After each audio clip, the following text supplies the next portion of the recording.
So the analysis that we've been doing is looking at the different gender differentiation, if you like, between male and female uses of forest and how they differ in terms of contributions to the household and also to contributions to the wider livelihoods of the communities concerned. We found that primarily looking at the global data set, we find there's a very nice distinction between strategies, that men focus on certain types of products and women focus on others, whether they're for sale or for subsistence use.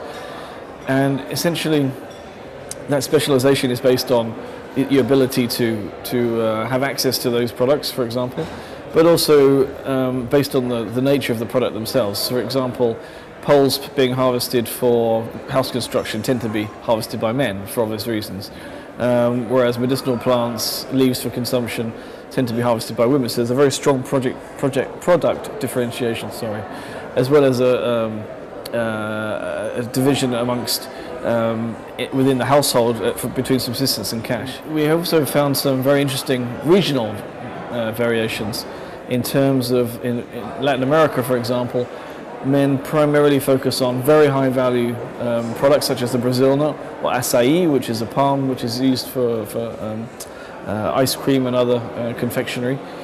And women are very, very limited in their involvement in NTFP harvest, and I suspect some of that may be biased according to the types of cases that we've taken on board, but it certainly needs some more explaining.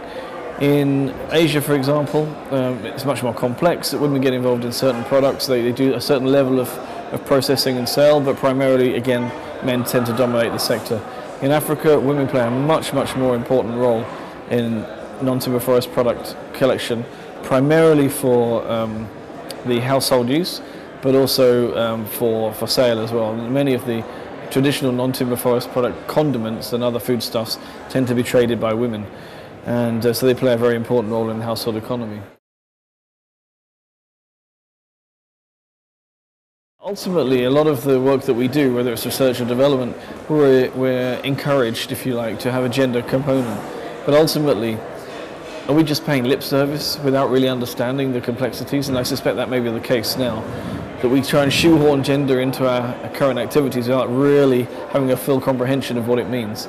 And I think that by using research that feeds into policy, and particularly development policy, then we can actually start to figure out, as you say, the mechanics of how to actually incorporate women into the development process. Well, a great example is facilitating female cooperatives.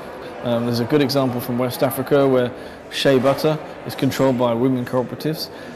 They exclude the men because they want to make sure they get the full benefit of the sale of the shea butter.